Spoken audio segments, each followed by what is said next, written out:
యేసు ప్రభు గురించి తండ్రి అయిన దేవుడు సాక్ష్యం ఇస్తూ ఉన్నాడు.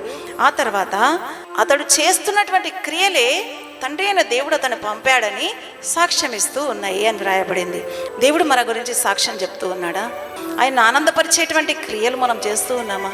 క్రియలు సాక్ష్యం ఇవ్వాలంట. మనం చేస్తున్నటువంటి క్రియలు. యేసు ప్రభు ఏమేం క్రియలు చేశాడు దేవుని బిడ్డలారా? రోగులను స్వస్థపరిచాడు, సువార్త ప్రకటించాడు, ప్రార్థన చేశాడు, మరి అనేకుల కోసము విజ్ఞాపన చేశాడు, ఏకాంత ప్రార్థన చేశాడు, జనుల్లో ప్రార్థన చేశాడు, సమాజ మందిరంలో వెళ్ళి ప్రకటించాడు, అరణ్యంలో వెళ్ళి ప్రకటించాడు, గ్రామ గ్రామానికి కాలినడకన వెళ్ళి ప్రకటించాడు.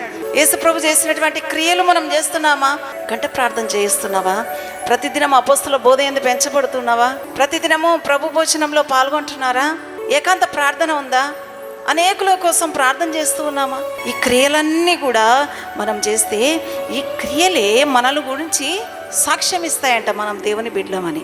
మన నోటి నుంచి బూతులు రాకూడదు దేవుని బిడ్డలారా. మన ఆలోచనలు చెడిపోయినవిగా ఉండకూడదు, మన చూపులు చెడిపోయినవిగా ఉండకూడదు.